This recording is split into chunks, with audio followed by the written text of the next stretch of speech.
ಜಮೀರ್ ಅಹಮದ್ ಖಾನ್ ಅವರು ಹೇಳಿಕೆಯನ್ನು ಕೊಟ್ಟರು.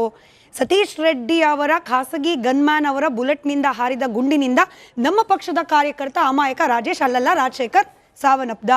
ಸರ್, ಇದನ್ನು ಮಾಡಿದ ತಪ್ಪಿಗೆ ಪ್ರಾಯಶ್ಚಿತ್ತವಾಗಿ 25 ಲಕ್ಷ ಹಾರ್ಡ್ ಕ್ಯಾಶ್ ಕೊಟ್ಟು ಬಂದ್ರ ಜಮೀರ್ ಅವರು. ನಟರಾಜ್ ಗೌಡ್ರೆ ನೋಡಿ, ಮಾನ್ಯ ಜಮೀರ್ ಅವರು ಅಲ್ಲಿನ ಉಸ್ತುವಾರಿ ಸಚಿವರು, ನಮ್ಮ ಕಾಂಗ್ರೆಸ್ ಕಾರ್ಯಕರ್ತ ಸತ್ತಿದ್ದಾನೆ, ಅಲ್ಲಿಂದ ಯಾರಿಂದ ಗುಂಡು ಹಾರಿದೆ ಅವ್ರನ್ನ ಶಿಕ್ಷೆಗೆ ಒಳಪಡಿಸೋದ್ರೊಳಗೆ ಆ ಹೋರಾಟಕ್ಕೆ ನಾವು ಮುಂದಿರ್ತೀವಿ.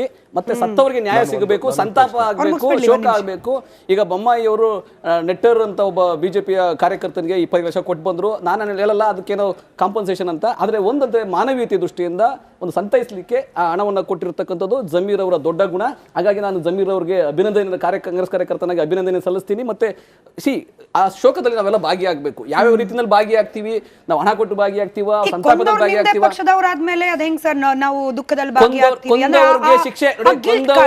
ಕೊಂದವರಿಗೆ ಗಲ್ಲು ಶಿಕ್ಷೆ ಆಗ್ಲಿ, ಕೊಂದವರಿಗೆ ನ್ಯಾಯಬದ್ಧವಾಗಿ ತನಿಖೆ ಆಗಿ ಅವ್ರಿಗೆ ಗಲ್ಲು ಶಿಕ್ಷೆ ಆಗ್ಲಿ, ಅದ್ರಲ್ಲಿ ಎರಡನೇ ಮಾತಿಲ್ಲ. ಸತ್ತವರಿಗೆ ಸಂತಾಪ ಸೂಚಿಸೋದು ಮತ್ತೆ ಅವರಿಗೆ ನ್ಯಾಯ ಕೊಡಿಸುವ ಹೊಣೆಗಾರಿಕೆ ಜಿಲ್ಲಾ ಉಸ್ತುವಾರಿಗಳದ್ದು ಆಗಿದೆ, ನಾವು ಕಾಂಗ್ರೆಸ್ ಕಾರ್ಯಕರ್ತರದ್ದು ಆಗಿದೆ. ನಮ್ಮ ಅವ್ರ ಸಂತಾಪ ನಾವಿದ್ದೀವಿ. ಇದೆಲ್ಲದಕ್ಕೂ ಮೂಲ ಕಾರಣ ಜನಾರ್ದನ್ ರೆಡ್ಡಿ ಇದಾರಲ್ಲ, ನಟರಾಜ್ ಗೌಡ್ರು ಏನ್ ಮಾತಾಡ್ತಿದ್ದಾರೆ ಅದು ಯಾವ ರೀತಿ ತಾಳೆ ಮಾಡ್ಕೊಂತಾರೋ ಗೊತ್ತಿಲ್ಲ. ಯಾಕೆ ಅಂತ ಹೇಳಿದ್ರೆ ಈ 25 ಲಕ್ಷ ಕ್ಯಾಶ್ ಅಲ್ಲಿ ಕೊಟ್ಟಿರೋದು 20,000 ಒಂದ್ ನಿಮಿಷ ವೈಯಕ್ತಿಕ ದುಡ್ಡು ಅಲ್ಲ, ಒಂದ್ ನಿಮಿಷ 20,000 ರೂಪಾಯಿಗಿಂತ ಜಾಸ್ತಿ ಕ್ಯಾಶ್ ನಾವು ಯಾರಿಗೂ ಕೊಡಬಾರ್ದು ಅಂತ ಕಾನೂನು ಇದೆ. ಕಾನೂನು ಇದ್ಮೇಲೂ ಸಹ 20,000 1 ರೂಪಾಯಿ ಕೊಡ್ಬೇಕಾದ್ರೂ ಚೆಕ್ಕಲ್ಲಿ ಕೊಡ್ಬೇಕು ಅಂತ ಇದೆ ಕಾನೂನು. ಅವ್ರು 25 ಲಕ್ಷ ರೂಪಾಯಿ ಹಾರ್ಡ್ ಕ್ಯಾಶ್ ಕೊಡ್ತಾರೆ ಅಂದ್ರೆ ಎಲ್ಲಿಂದ ಬಂತು? ಇದ್ರ ಬಗ್ಗೆ ತನಿಖೆ ಈಗ ನಟರಾಜ್ ಗೌಡ್ರೆ ಒಂದ್ ನಿಮಿಷ ನಟರಾಜ್ ಗೌಡ್ರೆ, ಇದು ಸಂತೋಷ ಅಲ್ಲ. ಮುಂದೆ ಅವ್ರ ಮೇಲೆ ಏನಾದ್ರು ಕಾನೂನು ಕ್ರಮ ಕೈಗೊಂಡಾಗ ಬಿಜೆಪಿ ನಮ್ ಟಾರ್ಗೆಟ್ ಮಾಡ್ತಾವ್ರೆ ಹಾಗೆ ಹೀಗೆ ಅಂತೆಲ್ಲ ಹೇಳಕ್ ಹೋಗ್ಬೇಡಿ. ಒಂದ್ ನಿಮಿಷ ಅದಾದ್ಮೇಲೆ ಪಾಪ ಜನಾರ್ದನ್ ರೆಡ್ಡಿ ಅವ್ರನ್ನ ಆಗ್ಲಿಂದ ಬೈತಾ ಇದ್ದೀರಾ. ಒಂದ್ ನಿಮಿಷ, ಕಾನೂನು ಸಚಿವರು ರಾಜ್ಯದಲ್ಲಿ ಒಬ್ರು ಇದ್ದಾರೆ, ಅವ್ರ ಹೆಸರು ಜಿ ಪರಮೇಶ್ವರ್ ಅಂತ. ಕಾನೂನು ಸಚಿವರು ಸಾರಿ ಕಾನೂನಲ್ಲ, ಗೃಹ ಸಚಿವರು, ಹೋಮ್ ಮಿನಿಸ್ಟರ್ ಆಯ್ತಾ. ಅವರು ಜಿ ಪರಮೇಶ್ವರ್ ಅಂತ ಅವರು ಸಚಿವರ ಹೆಸರು. ಆದ್ರೆ ಖಂಡಿತವಾಗ್ಲೂ ಸಹ ನಂದು ಒಂದೇ ಒಂದು, ಜಿ ಪರಮೇಶ್ವರ್ ಸಾಹೇಬ್ರೆ ತಮ್ಮ ಬಗ್ಗೆ ತುಂಬಾ ಜನಕ್ಕೆ ಒಳ್ಳೆ ಅಭಿಪ್ರಾಯ ಇದೆ, ನನಗೂ ಇದೆ. ನನಗೆ ನಿಮ್ಮ ಬಗ್ಗೆ ಯಾವುದೇ ರೀತಿ ಭಿನ್ನಾಭಿಪ್ರಾಯ ಏನಿಲ್ಲ. ಏನಂದ್ರೆ ತುಂಬಾ ಕಷ್ಟಪಟ್ಟು ತಾವು ಮೇಲೆ ಅನೇಕ ವಿಚಾರಗಳನ್ನ ಮಾಡ್ಕೊಂಡಿದ್ದೀರಾ. ಆದ್ರೆ ಎಲ್ಲದಕ್ಕಿಂತ ಸಭ್ಯರು. ಆದ್ರೆ ತಾವು ರಿವ್ಯೂ ಮೀಟಿಂಗ್ಸ್ ಎಷ್ಟು ಮಾಡಿದ್ದೀರಾ? ಅಫಿಷಿಯಲ್ ರಿವ್ಯೂ ಮೀಟಿಂಗ್ಸ್ ಎಷ್ಟು ಮಾಡಿದ್ದೀರಾ? ಒಂದು ವೈಟ್ ಪೇಪರ್ ಹೊಡಿಸಿ ಸಾಹೇಬ್ರೆ. ಯಾಕಂದ್ರೆ 32 ತಿಂಗಳಾಗಿದೆ. 32 ತಿಂಗಳಲ್ಲಿ ತಾವು ಮಾಡಿರ್ತಕ್ಕಂಥ ರಿವ್ಯೂ ಮೀಟಿಂಗ್ಸು ಈ ಕಾನೂನು ಸುವ್ಯವಸ್ಥೆ ಎಷ್ಟರ ಮಟ್ಟಕ್ಕೆ ಹದಗೆಟ್ಟಿದೆ ಅಥವಾ ಎಷ್ಟು ಸರಿ ಮಾಡಿದಿರಾ ಅನ್ನೋದನ್ನ ರಿಫ್ಲೆಕ್ಷನ್ ಮಾಡಿ.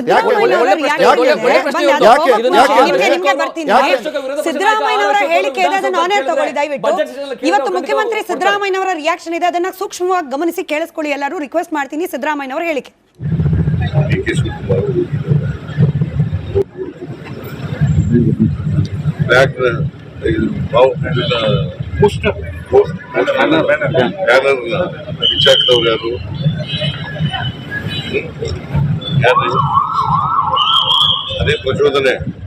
ಆಡಿಯೋ ಸರಿ ಇರಲಿಲ್ಲ, ಎಷ್ಟು ಕೇಳಿಸ್ತೋ ಬಿಡ್ತೋ ಗೊತ್ತಿಲ್ಲ. ನಾನು ಅದನ್ನ ಹೇಳ್ಬಿಡ್ತೀನಿ ರಾಜಗೌಡ್ರೆ. ಡಿ ಕೆ ಶಿವಕುಮಾರ್ ಅವರು ನಮ್ಮ ಪಕ್ಷದ ಅಧ್ಯಕ್ಷರು ಅಲ್ಲಿ ಹೋಗಿ ನೋಡ್ಕೊಂಡ್ ಬಂದಿದ್ದಾರೆ. ಅದಾದ್ಮೇಲೆ ಸೆಕೆಂಡ್ ಪೋರ್ಷನ್ ನಾನು ಪ್ರಶ್ನೆ ಕೇಳ್ತೀನಿ. ಬಟ್ ಅಶೋಕ್ ಗೌಡ್ರು ಹೇಳ್ತಾ ಇದ್ದ ಹಾಗೆ ಬಳ್ಳಾರಿಯಲ್ಲಿ ಕಾನೂನು ಸುವ್ಯವಸ್ಥೆ ಹದಗೆಟ್ಟಿದೆ, 2 ರಾಜಕೀಯ ಪಕ್ಷದ ನಾಯಕರು ಬೀದಿ ರಂಪ ಮಾಡ್ತಿದ್ದಾರೆ. ನಮ್ಮ ಗೃಹ ಸಚಿವರಾದ ಡಾಕ್ಟರ್ ಜಿ ಪರಮೇಶ್ವರ್ ಅವರಿಗೆ ಬಳ್ಳಾರಿಗೆ ಹೋಗಬೇಕು ಅಂತ ಇವರೆಗೂ ಅನಿಸ್ಲಿಲ್ಲ. ಡಿ ಕೆ ಶಿವಕುಮಾರ್ ಅವರು ಆಸ್ ಅ ಪಾರ್ಟಿ ಪ್ರೆಸಿಡೆಂಟ್ ಹೋಗಿದ್ದಾರೆ, DCM ಆಗೂ ಅಲ್ಲ. DCM ಆಗಿ ಆ ಹುದ್ದೆಗೆ ಕಾನ್ಸ್ಟಿಟ್ಯೂಷನಲ್ ವ್ಯಾಲ್ಯೂ ಎಷ್ಟಿದೆ ಅದು ಬೇರೆ ಚರ್ಚೆ. ಗೃಹ ಸಚಿವರು ಎಲ್ಲಿದ್ದಾರೆ? ಇಂಥ ಸಂದರ್ಭದಲ್ಲೂ ಹೋಗಬೇಕು ಅಂತ ಅನ್ನಿಸ್ಲಿಲ್ಲ ಯಾಕೆ? ರಾಜಗೌಡ್ರು ಉತ್ತರ ಕೊಡ್ಲಿ, ಆಮೇಲೆ ನೀವು ಹೇಳಿರಂತೆ ಸರ್. ಇಲ್ಲ ನೋಡಿ, ಇಲ್ಲಿ ಲಾ ಆ್ಯಂಡ್ ಆರ್ಡರ್ ಫೇಲ್ಯೂರ್ ಆಗಿದೆ ಅನ್ನೋದನ್ನು ಸಾರಾಸಗಟಾಗಿ ನಾನು ಅವ್ರ ಪಕ್ಷದವರೇ ಒಪ್ಕೊತಾ ಇದ್ದಾರೆ. ಡಿ ಕೆ ಶಿವಕುಮಾರ್ ಅವರು ಹೇಳ್ತಾರೆ ನಮ್ಮಿಂದ ಏನೋ ತಪ್ಪಾಗಿದೆ ಅಂತ. ಬಹುಶಃ ಇಲ್ಲಿ ಗಲಾಟೆಗಳು ನೋಡಿ, ಒಂದು ಸಣ್ಣ ಬ್ಯಾನರ್ ಹರಿದಿದ್ದ ವಿಚಾರಕ್ಕೆ ಇಷ್ಟು ಮಟ್ಟದ ಗಲಭೆ ಆಗುತ್ತೆ, ಒಂದು ಸಾವಾಗುತ್ತೆ ಅಂದರೆ ಯಾರದೇ ಸಾವಾಗಲಿ, ವೆದರ್ ಕಾಂಗ್ರೆಸ್ ಕಾರ್ಯಕರ್ತ ಆಗಲಿ, BJP ಕಾರ್ಯಕರ್ತ ಆಗಲಿ, ಇನ್ನೊಬ್ಬರಾಗಲಿ, ಒಂದು ಸಾವವರೆಗೂ ಬಂತು ಅಂದರೆ ಅಲ್ಲಿ ಲಾ ಆ್ಯಂಡ್ ಆರ್ಡ್ರ್ ಯಾವ ರೀತಿ ಮೇಂಟೈನ್ ಆಗ್ತಾ ಇದೆ ಅನ್ನೋದನ್ನು ಯೋಚನೆ ಮಾಡಬೇಕಾಗ್ತದೆ. SHO ಅಂದರೆ ಒಬ್ಬ ಇನ್ಸ್ಪೆಕ್ಟ್ರ್ ಬಂದು 1-1.5 ವರ್ಷ ಇರ್ತವೆ. ಏನು ನಡೀತಾ ಇದೆ ಈಗ? ಕರ್ನಾಟಕ ಪೊಲೀಸ್ ಬಗ್ಗೆ ಇಡೀ ಪ್ರಪಂಚದಲ್ಲಿ ಒಂದು ಒಳ್ಳೆಯ ಹೆಸರಿದೆ. ಯಾಕೆ ಅಂದರೆ ಎಲ್ಲೋ ಕಳ್ತನ ಮಾಡಿದವ್ರನ್ನ ಎಲ್ಲೋ ಹಿಡಿತಾರೆ. ನೀವು ಸ್ಟೇಷನ್ಗೆ ಹೋದರೆ ಫೋಟೋಗಳನ್ನ ಎತ್ತಾಕಿರ್ತಾರೆ, ಅಲ್ಲಿ ರೌಡೀಸ್ ಯಾರು ಮತ್ತು ಕಳ್ಳರು ಯಾರು ಇವೆಲ್ಲ ಇರ್ತವೆ. ಇಷ್ಟೆಲ್ಲ ಇದ್ದಾಗೂ ಕೂಡ ಅಲ್ಲಿ ಇನ್ಸ್ಪೆಕ್ಟರ್ಗೆ ಅದ್ರ ಬಗ್ಗೆ ಗಮನ ಇಲ್ಲ. ಆಮೇಲೆ ನನ್ನ ವಿಚಾರದಲ್ಲಿ ವೈಯಕ್ತಿಕವಾಗಿ ಪರಮೇಶ್ವರ್ ಅವ್ರ ಬಗ್ಗೆ ಯಾವ ಕೆಟ್ಟ ಅಭಿಪ್ರಾಯಗಳು ನನಗಿಲ್ಲ. ಆದರೆ ಆಸ್ ಎ ಹೋಮ್ ಮಿನಿಸ್ಟರ್ ಆಗಿ ನಿಜವಾಗ್ಲೂ ಅವರು ಅಟ್ಟರ್ ಫ್ಲಾಪ್. ಯಾಕೆ ಅಂತ ಕೇಳಿ ನೋಡಿ, ನಾವೇ ಯೋಚನೆ ಮಾಡೋಣ. ಜನಸಾಮಾನ್ಯನಾಗಿ ನಟರಾಜ್ ಗೌಡರು ಕಾಂಗ್ರೆಸ್ ಪಕ್ಷದ ವಕ್ತಾರರಾಗಿ ಯೋಚನೆ ಮಾಡ್ತಾರೆ, ಅಶೋಕ್ ಗೌಡರು BJP ವಕ್ತಾರರಾಗಿ ಯೋಚನೆ ಮಾಡ್ತಾರೆ, ನಾನೊಬ್ಬ ಜನಸಾಮಾನ್ಯನಾಗಿ ಯೋಚನೆ ಮಾಡ್ತೀನಿ.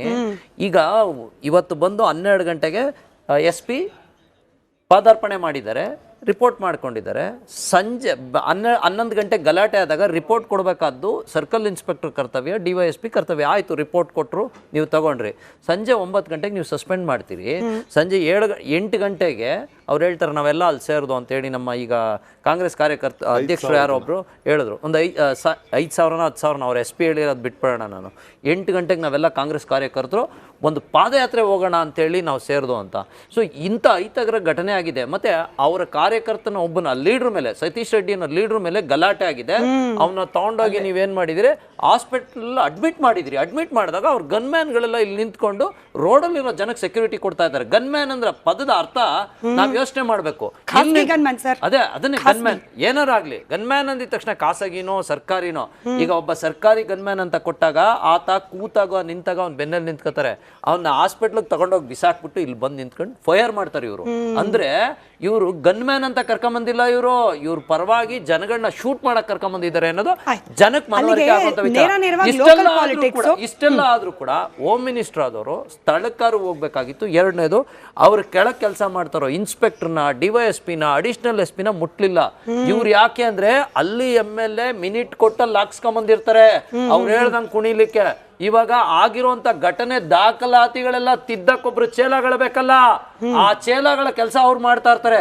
ಹೊಸ SP ಬಂದ್ರೆ ಅದಕ್ಕೆ ಅವಕಾಶ ಇರಲ್ಲ ಅನ್ನೋ ಒಂದೇ ಒಂದು ಕಾರಣಕ್ಕೋಸ್ಕರ ಹೊಸ SP ಇಮಿಡಿಯೇಟ್ ಸಸ್ಪೆಂಡ್ ಮಾಡಿದ್ದಾರೆ.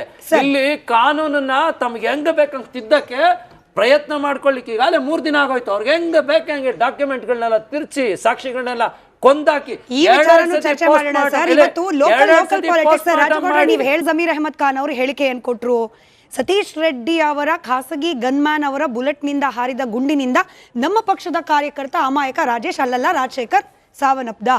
ಸರ್, ಇದನ್ನು ಮಾಡಿದ ತಪ್ಪಿಗೆ ಪ್ರಾಯಶ್ಚಿತ್ತವಾಗಿ 25 ಲಕ್ಷ ಹಾರ್ಡ್ ಕ್ಯಾಶ್ ಕೊಟ್ಟು ಬಂದ್ರ ಜಮೀರ್ ಅವರು. ನಟರಾಜ್ ಗೌಡ್ರೆ ನೋಡಿ, ಮಾನ್ಯ ಜಮೀರ್ ಅವರು ಅಲ್ಲಿನ ಉಸ್ತುವಾರಿ ಸಚಿವರು, ನಮ್ಮ ಕಾಂಗ್ರೆಸ್ ಕಾರ್ಯಕರ್ತ ಸತ್ತಿದ್ದಾನೆ, ಯಾರಿಂದ ಗುಂಡು ಹಾರಿದೆ ಅವ್ರನ್ನ ಶಿಕ್ಷೆಗೆ ಒಳಪಡಿಸೋದ್ರೊಳಗೆ ಆ ಹೋರಾಟಕ್ಕೆ ನಾವು ಮುಂದಿರ್ತೀವಿ. ಮತ್ತೆ ಸತ್ತವರಿಗೆ ನ್ಯಾಯ ಸಿಗಬೇಕು, ಸಂತಾಪ ಆಗಬೇಕು, ಶೋಕ ಆಗಬೇಕು. ಈಗ ಬೊಮ್ಮಾಯಿ ಅವರು ನೆಟ್ಟರ್ ಅಂತ ಒಬ್ಬ BJPಯ ಕಾರ್ಯಕರ್ತನಿಗೆ 25 ಲಕ್ಷ ಕೊಟ್ಟು ಬಂದ್ರು. ನಾನು ಹೇಳಲ್ಲ ಅದಕ್ಕೇನೋ ಕಾಂಪನ್ಸೇಷನ್ ಅಂತ. ಆದರೆ ಒಂದಂತೆ ಮಾನವೀಯತೆ ದೃಷ್ಟಿಯಿಂದ ಒಂದು ಸಂತೈಸಲಿಕ್ಕೆ ಆ ಹಣವನ್ನು ಕೊಟ್ಟಿರ್ತಕ್ಕಂಥದ್ದು ಜಮೀರ್ ಅವರ ದೊಡ್ಡ ಗುಣ. ಹಾಗಾಗಿ ನಾನು ಜಮೀರ್ ಅವರಿಗೆ ಕಾಂಗ್ರೆಸ್ ಕಾರ್ಯಕರ್ತನಾಗಿ ಅಭಿನಂದನೆ ಸಲ್ಲಿಸ್ತೀನಿ. ಮತ್ತೆ ಆ ಶೋಕದಲ್ಲಿ ನಾವೆಲ್ಲ ಭಾಗಿಯಾಗಬೇಕು. ಯಾವ್ಯಾವ ರೀತಿಯಲ್ಲಿ ಭಾಗಿಯಾಗ್ತೀವಿ, ನಾವು ಹಣ ಕೊಟ್ಟು ಭಾಗಿಯಾಗ್ತೀವ, ಸಂತಾಪದಲ್ಲಿ ಭಾಗಿಯಾಗ್ತೀವ. ಪಕ್ಷದವರಾದ್ಮೇಲೆ ಅದ ಹೆಂಗ್ ಸರ್ ನಾವು ದುಃಖದಲ್ಲಿ ಕೊಂದವರಿಗೆ ಗಲ್ಲು ಶಿಕ್ಷೆ ಆಗ್ಲಿ, ಕೊಂದವರಿಗೆ ನ್ಯಾಯಬದ್ಧವಾಗಿ ತನಿಖೆ ಆಗಿ ಅವ್ರಿಗೆ ಗಲ್ಲು ಶಿಕ್ಷೆ ಆಗ್ಲಿ, ಅದ್ರಲ್ಲಿ ಎರಡನೇ ಮಾತಿಲ್ಲ. ಸತ್ತವರಿಗೆ ಸಂತಾಪ ಸೂಚಿಸೋದು ಮತ್ತೆ ಅವರಿಗೆ ನ್ಯಾಯ ಕೊಡಿಸುವ ಹೊಣೆಗಾರಿಕೆ ಜಿಲ್ಲಾ ಉಸ್ತುವಾರಿಗಳದ್ದು ಆಗಿದೆ, ನಾವು ಕಾಂಗ್ರೆಸ್ ಕಾರ್ಯಕರ್ತರದ್ದು ಆಗಿದೆ. ನಮ್ಮ ಅವ್ರ ಸಂತಾಪ ನಾವಿದ್ದೀವಿ. ಇದೆಲ್ಲದಕ್ಕೂ ಮೂಲ ಕಾರಣ ಜನಾರ್ದನ್ ರೆಡ್ಡಿ ಇದಾರಲ್ಲ, ನಟರಾಜ್ ಗೌಡ್ರು ಏನ್ ಮಾತಾಡ್ತಿದ್ದಾರೆ ಅದು ಯಾವ ರೀತಿ ತಾಳೆ ಮಾಡ್ಕೊಂತಾರೋ ಗೊತ್ತಿಲ್ಲ. ಯಾಕೆ ಅಂತ ಹೇಳಿದ್ರೆ 25 ಲಕ್ಷ ಕ್ಯಾಶ್ ಅಲ್ಲಿ ಕೊಟ್ಟಿರೋದು, 20,000 ಒಂದ್ ನಿಮಿಷ ವೈಯಕ್ತಿಕ ದುಡ್ಡು ಅಲ್ಲ, ಒಂದ್ ನಿಮಿಷ ಸರ್ಕಾರ ದುಡ್ಡು ಕೊಟ್ರಿ 20,000 ರೂಪಾಯಿಗಿಂತ ಜಾಸ್ತಿ ಕ್ಯಾಶ್ ನಾವು ಯಾರಿಗೂ ಕೊಡಬಾರ್ದು ಅಂತ ಕಾನೂನಿದೆ. ಕಾನೂನು ಇದ್ಮೇಲೂ ಸಹ 20,000 ರೂಪಾಯಿ ಕೊಡ್ಬೇಕಾದ್ರೂ ಚೆಕ್ಕಲ್ಲಿ ಕೊಡ್ಬೇಕು ಅಂತ ಇದೆ ಕಾನೂನು. ಅವ್ರು 25 ಲಕ್ಷ ರೂಪಾಯಿ ಹಾರ್ಡ್ ಕ್ಯಾಶ್ ಕೊಡ್ತಾರೆ ಅಂದ್ರೆ ಎಲ್ಲಿಂದ ಬಂತು? ಇದ್ರ ಬಗ್ಗೆ ತನಿಖೆ ಈಗ ನಟರಾಜ್ ಗೌಡ್ರೆ ಒಂದ್ ನಿಮಿಷ ನಟರಾಜ್ ಗೌಡ್ರೆ, ಇದು ಸಂತೋಷ ಅಲ್ಲ. ಮುಂದೆ ಅವ್ರ ಮೇಲೆ ಏನಾದ್ರು ಕಾನೂನು ಕ್ರಮ ಕೈಗೊಂಡಾಗ BJP ನಮ್ ಟಾರ್ಗೆಟ್ ಮಾಡ್ತಾವ್ರೆ ಹಾಗೆ ಅಂತ ಎಲ್ಲ ಹೇಳಕ್ ಹೋಗ್ಬೇಡಿ. ಒಂದ್ ನಿಮಿಷ ಅದಾದ್ಮೇಲೆ ಪಾಪ ಜನಾರ್ದನ್ ರೆಡ್ಡಿ ಅವ್ರನ್ನ ಆಗ್ಲಿಂದ ಬೈತಾ ಇದ್ದೀರಾ. ಒಂದ್ ನಿಮಿಷ, ಕಾನೂನು ಸಚಿವರು ರಾಜ್ಯದಲ್ಲಿ ಒಬ್ರು ಇದ್ದಾರೆ, ಅವ್ರ ಹೆಸರು G. ಪರಮೇಶ್ವರ್ ಅಂತ. ಕಾನೂನು ಸಚಿವರು ಸಾರಿ ಕಾನೂನಲ್ಲ, ಗೃಹ ಸಚಿವರು, ಹೋಮ್ ಮಿನಿಸ್ಟರ್ ಆಯ್ತಾ. ಅವರು G. ಪರಮೇಶ್ವರ್ ಅಂತ ಅವರು ಸಚಿವರ ಹೆಸರು. ಆದ್ರೆ ಖಂಡಿತವಾಗ್ಲೂ ಸಹ ನಂದು ಒಂದೇ ಒಂದು G. ಪರಮೇಶ್ವರ್ ಸಾಹೇಬ್ರೆ, ತಮ್ಮ ಬಗ್ಗೆ ತುಂಬಾ ಜನಕ್ಕೆ ಒಳ್ಳೆ ಅಭಿಪ್ರಾಯ ಇದೆ, ನನಗೂ ಇದೆ. ನನಗೆ ನಿಮ್ಮ ಬಗ್ಗೆ ಯಾವುದೇ ರೀತಿ ಭಿನ್ನಾಭಿಪ್ರಾಯ ಏನಿಲ್ಲ.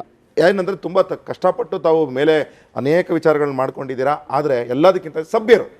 ಆದರೆ ತಾವು ರಿವ್ಯೂ ಮೀಟಿಂಗ್ಸ್ ಎಷ್ಟು ಮಾಡಿದ್ದೀರಾ, ಅಫಿಷಿಯಲ್ ರಿವ್ಯೂ ಮೀಟಿಂಗ್ಸ್ ಎಷ್ಟು ಮಾಡಿದ್ದೀರಾ? ಒಂದು ವೈಟ್ ಪೇಪರ್ ಹೊಡಿಸಿ ಸಾಹೇಬ್ರೆ. ಯಾಕಂದರೆ 32 ತಿಂಗಳಾಗಿದೆ.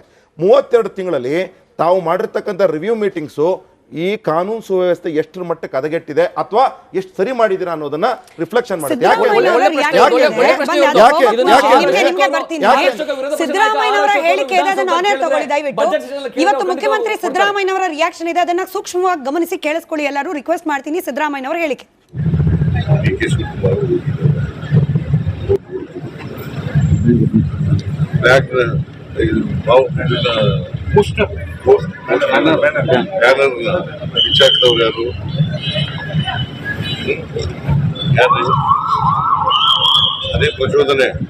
ಆಡಿಯೋ ಸರಿ ಇರಲಿಲ್ಲ, ಎಷ್ಟು ಕೇಳಿಸ್ತೋ ಬಿಡ್ತೋ ಗೊತ್ತಿಲ್ಲ, ನಾನು ಅದನ್ನ ಹೇಳ್ಬಿಡ್ತೀನಿ ರಾಜಗೌಡ್ರೆ. ಡಿ ಕೆ ಶಿವಕುಮಾರ್ ಅವರು ನಮ್ಮ ಪಕ್ಷದ ಅಧ್ಯಕ್ಷರು.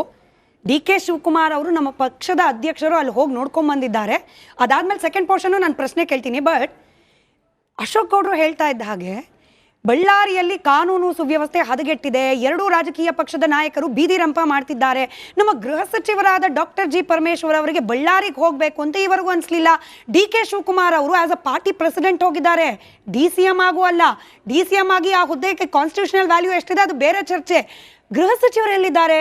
ಇಂಥ ಸಂದರ್ಭದಲ್ಲೂ ಹೋಗಬೇಕು ಅಂತ ಅನ್ನಿಸ್ಲಿಲ್ಲ ಯಾಕೆ? ರಾಜಗೌಡ್ರು ಉತ್ತರ ಕೊಡ್ಲಿ, ಆಮೇಲೆ ನೀವು ಹೇಳಿರಂತೆ ಸರ್. ಇಲ್ಲ ನೋಡಿ, ಇಲ್ಲಿ ಲಾ ಆ್ಯಂಡ್ ಆರ್ಡರ್ ಫೇಲ್ಯೂರ್ ಆಗಿದೆ ಅನ್ನೋದನ್ನು ಸಾರಾಸಗಟಾಗಿ ನಾನು ಅವ್ರ ಪಕ್ಷದವರೇ ಒಪ್ಕೊತಾ ಇದ್ದಾರೆ. ಡಿ ಕೆ ಶಿವಕುಮಾರ್ ಅವರು ಹೇಳ್ತಾರೆ ನಮ್ಮಿಂದ ಏನೋ ತಪ್ಪಾಗಿದೆ ಅಂತ. ಬಹುಶಃ ಇಲ್ಲಿ ಗಲಾಟೆಗಳು ನೋಡಿ, ಒಂದು ಸಣ್ಣ ಬ್ಯಾನರ್ ಹರಿದಿದ್ದ ವಿಚಾರಕ್ಕೆ ಇಷ್ಟು ಮಟ್ಟದ ಗಲಭೆ ಆಗುತ್ತೆ, ಒಂದು ಸಾವಾಗುತ್ತೆ ಅಂದರೆ ಯಾರದೇ ಸಾವಾಗಲಿ, ವೆದರ್ ಕಾಂಗ್ರೆಸ್ ಕಾರ್ಯಕರ್ತ ಆಗಲಿ, BJP ಕಾರ್ಯಕರ್ತ ಆಗಲಿ, ಇನ್ನೊಬ್ಬರಾಗಲಿ, ಒಂದು ಸಾವವರೆಗೂ ಬಂತು ಅಂದರೆ ಅಲ್ಲಿ ಲಾ ಆ್ಯಂಡ್ ಆರ್ಡ್ರ್ ಯಾವ ರೀತಿ ಮೇಂಟೈನ್ ಆಗ್ತಾ ಇದೆ ಅನ್ನೋದನ್ನು ಯೋಚನೆ ಮಾಡಬೇಕಾಗ್ತದೆ. SHO ಅಂದರೆ ಒಬ್ಬ ಇನ್ಸ್ಪೆಕ್ಟ್ರ್ ಬಂದು 1-1.5 ವರ್ಷ ಇರ್ತವೆ. ಏನು ನಡೀತಾ ಇದೆ ಈಗ? ಕರ್ನಾಟಕ ಪೊಲೀಸ್ ಬಗ್ಗೆ ಇಡೀ ಪ್ರಪಂಚದಲ್ಲಿ ಒಂದು ಒಳ್ಳೆ ಹೆಸರಿದೆ. ಯಾಕೆ ಅಂದರೆ ಎಲ್ಲೋ ಕಳ್ತನ ಮಾಡಿದವ್ರನ್ನ ಎಲ್ಲೋ ಹಿಡಿತಾರೆ. ನೀವು ಸ್ಟೇಷನ್ಗೆ ಹೋದರೆ ಫೋಟೋಗಳನ್ನ ನೇತಾಕಿರ್ತಾರೆ, ಅಲ್ಲಿ ರೌಡೀಸ್ ಯಾರು ಮತ್ತು ಕಳ್ಳರು ಯಾರು ಇವೆಲ್ಲ ಇರ್ತವೆ. ಇಷ್ಟೆಲ್ಲ ಇದ್ದಾಗೂ ಕೂಡ ಅಲ್ಲಿ ಇನ್ಸ್ಪೆಕ್ಟ್ರಿಗೆ ಅದ್ರ ಬಗ್ಗೆ ಗಮನ ಇಲ್ಲ. ಆಮೇಲೆ ನನ್ನ ವಿಚಾರದಲ್ಲಿ ವೈಯಕ್ತಿಕವಾಗಿ ಪರಮೇಶ್ವರ್ ಅವ್ರ ಬಗ್ಗೆ ಯಾವ ಕೆಟ್ಟ ಅಭಿಪ್ರಾಯಗಳು ನನಗಿಲ್ಲ. ಆದರೆ ಆಸ್ ಎ ಹೋಮ್ ಮಿನಿಸ್ಟರ್ ಆಗಿ ನಿಜವಾಗ್ಲೂ ಅವರು ಅಟ್ಟರ್ ಫ್ಲಾಪ್. ಯಾಕೆ ಅಂತ ಕೇಳಿ ನೋಡಿ, ನಾವೇ ಯೋಚನೆ ಮಾಡೋಣ. ಜನಸಾಮಾನ್ಯನಾಗಿ ನಟರಾಜ್ ಗೌಡರು ಕಾಂಗ್ರೆಸ್ ಪಕ್ಷದ ವಕ್ತಾರರಾಗಿ ಯೋಚನೆ ಮಾಡ್ತಾರೆ, ಅಶೋಕ್ ಗೌಡರು BJP ವಕ್ತಾರರಾಗಿ ಯೋಚನೆ ಮಾಡ್ತಾರೆ, ನಾನೊಬ್ಬ ಜನಸಾಮಾನ್ಯನಾಗಿ ಯೋಚನೆ ಮಾಡ್ತೀನಿ. ಈಗ ಇವತ್ತು ಬಂದು 12 ಗಂಟೆಗೆ SP ಪಾದಾರ್ಪಣೆ ಮಾಡಿದ್ದಾರೆ, ರಿಪೋರ್ಟ್ ಮಾಡ್ಕೊಂಡಿದ್ದಾರೆ. ಸಂಜೆ 11 ಗಂಟೆ ಗಲಾಟೆ ಆದಾಗ ರಿಪೋರ್ಟ್ ಕೊಡಬೇಕಾದ್ದು ಸರ್ಕಲ್ ಇನ್ಸ್ಪೆಕ್ಟರ್ ಕರ್ತವ್ಯ, DYSP ಕರ್ತವ್ಯ. ಆಯಿತು, ರಿಪೋರ್ಟ್ ಕೊಟ್ಟರು, ನೀವು ತಗೊಂಡ್ರಿ. ಸಂಜೆ 9 ಗಂಟೆಗೆ ನೀವು ಸಸ್ಪೆಂಡ್ ಮಾಡ್ತೀರಿ. ಸಂಜೆ 8 ಗಂಟೆಗೆ ಅವ್ರು ಹೇಳ್ತಾರೆ ನಾವೆಲ್ಲ ಅಲ್ಲಿ ಸೇರಿದು ಅಂತೇಳಿ. ನಮ್ಮ ಈಗ ಕಾಂಗ್ರೆಸ್ ಕಾರ್ಯಕರ್ತ ಅಧ್ಯಕ್ಷರು ಯಾರೋ ಒಬ್ಬರು ಹೇಳಿದ್ರು, ಒಂದು 5,000 10,000 ಅವ್ರು SP ಹೇಳಿರೋದು ಬಿಟ್ಬಿಡೋಣ. ನಾನು 8 ಗಂಟೆಗೆ ನಾವೆಲ್ಲ ಕಾಂಗ್ರೆಸ್ ಕಾರ್ಯಕರ್ತರು ಒಂದು ಪಾದಯಾತ್ರೆ ಹೋಗೋಣ ಅಂತೇಳಿ ನಾವು ಸೇರಿದು ಅಂತ. ಸೊ ಇಂಥ ಐತಗ್ರ ಘಟನೆ ಆಗಿದೆ. ಮತ್ತು ಅವರ ಕಾರ್ಯಕರ್ತನ ಒಬ್ಬನ ಲೀಡ್ರ್ ಮೇಲೆ, ಸತೀಶ್ ರೆಡ್ಡಿ ಅನ್ನೋ ಲೀಡ್ರ್ ಮೇಲೆ ಗಲಾಟೆ ಆಗಿದೆ. ಅವನ್ನ ತಗೊಂಡೋಗಿ ನೀವೇನು ಮಾಡಿದಿರಿ, ಹಾಸ್ಪಿಟಲ್ ಅಡ್ಮಿಟ್ ಮಾಡಿದಿರಿ. ಅಡ್ಮಿಟ್ ಮಾಡಿದಾಗ ಅವ್ರ ಗನ್ಮ್ಯಾನ್ಗಳೆಲ್ಲ ಇಲ್ಲಿ ನಿಂತ್ಕೊಂಡು ರೋಡಲ್ಲಿರೋ ಜನಕ್ಕೆ ಸೆಕ್ಯೂರಿಟಿ ಕೊಡ್ತಾ ಇದ್ದಾರೆ. ಗನ್ಮ್ಯಾನ್ ಅಂದ್ರೆ ಪದದ ಅರ್ಥ ನಾವು ಯೋಚನೆ ಮಾಡಬೇಕು. ಅದನ್ನೇ ಗನ್ಮ್ಯಾನ್. ಏನಾರಾಗ್ಲಿ, ಗನ್ಮ್ಯಾನ್ ಅಂದಿದ ತಕ್ಷಣ ಖಾಸಗಿನೋ ಸರ್ಕಾರಿನೋ. ಈಗ ಒಬ್ಬ ಸರ್ಕಾರಿ ಗನ್ಮ್ಯಾನ್ ಅಂತ ಕೊಟ್ಟಾಗ ಆತ ಕೂತಾಗ ನಿಂತಾಗ ಅವ್ನ ಬೆನ್ನಲ್ಲಿ ನಿಂತ್ಕೋತಾರೆ. ಅವನ್ನ ಹಾಸ್ಪಿಟ್ಲಿಗೆ ತಗೊಂಡೋಗಿ ಬಿಸಾಕ್ಬಿಟ್ಟು ಇಲ್ಲಿ ಬಂದು ನಿಂತ್ಕೊಂಡು ಫೈರ್ ಮಾಡ್ತಾರೆ ಇವರು. ಅಂದ್ರೆ ಇವರು ಗನ್ಮ್ಯಾನ್ ಅಂತ ಕರ್ಕೊಂಬಂದಿಲ್ಲ, ಇವ್ರ ಪರವಾಗಿ ಜನಗಳನ್ನ ಶೂಟ್ ಮಾಡಕ್ ಕರ್ಕೊಂಬಂದಿದ್ದಾರೆ ಅನ್ನೋದು ಜನಕ್ಕೆ ಮನವರಿಕೆ ಆಗುವಂತ ವಿಚಾರ. ಇಷ್ಟೆಲ್ಲ ಆದ್ರೂ ಕೂಡ ಹೋಮ್ ಮಿನಿಸ್ಟರ್ ಆದವರು ಸ್ಥಳಕ್ಕಾರು ಹೋಗ್ಬೇಕಾಗಿತ್ತು. ಎರಡನೇದು, ಅವ್ರ ಕೆಳಗ್ ಕೆಲಸ ಮಾಡ್ತಾರೋ ಇನ್ಸ್ಪೆಕ್ಟರ್ನ, DYSPನ, ಅಡಿಷನಲ್ SP ನ ಮುಟ್ಲಿಲ್ಲ. ಇವ್ರು ಯಾಕೆ ಅಂದ್ರೆ ಅಲ್ಲಿ MLA ಮಿನಿಟ್ ಕೊಟ್ಟಲ್ಲಿ ಹಾಕ್ಸ್ಕೊಂಬಂದಿರ್ತಾರೆ ಅವ್ರು ಹೇಳ್ದಂಗೆ ಕುಣಿಲಿಕ್ಕೆ. ಇವಾಗ ಆಗಿರುವಂತ ಘಟನೆ ದಾಖಲಾತಿಗಳೆಲ್ಲ ತಿದ್ದಕ್ಕೊಬ್ರು ಚೇಲಾಗಳು ಬೇಕಲ್ಲ, ಆ ಚೇಲಾಗಳ ಕೆಲಸ ಅವ್ರು ಮಾಡ್ತಾ ಇರ್ತಾರೆ. ಹೊಸ SP ಬಂದ್ರೆ ಅದಕ್ಕೆ ಅವಕಾಶ ಇರಲ್ಲ ಅನ್ನೋ ಒಂದೇ ಒಂದು ಕಾರಣಕ್ಕೋಸ್ಕರ ಹೊಸ SP ಇಮಿಡಿಯೇಟ್ ಸಸ್ಪೆಂಡ್ ಮಾಡಿದ್ದಾರೆ. ಇಲ್ಲಿ ಕಾನೂನನ್ನ ತಮ್ಗೆ ಹೆಂಗ ಬೇಕಂತ ತಿದ್ದಕ್ಕೆ ಪ್ರಯತ್ನ ಮಾಡ್ಕೊಳ್ಳಿಕ್ಕೆ ಈಗಾಗಲೇ 3 ದಿನ ಆಗೋಯ್ತು. ಅವ್ರಿಗೆ ಹೆಂಗ ಬೇಕಂಗೆ ಡಾಕ್ಯುಮೆಂಟ್ಗಳನ್ನೆಲ್ಲ ತಿರ್ಚಿ ಸಾಕ್ಷಿಗಳನ್ನೆಲ್ಲ ಕೊಂದಾಕಿ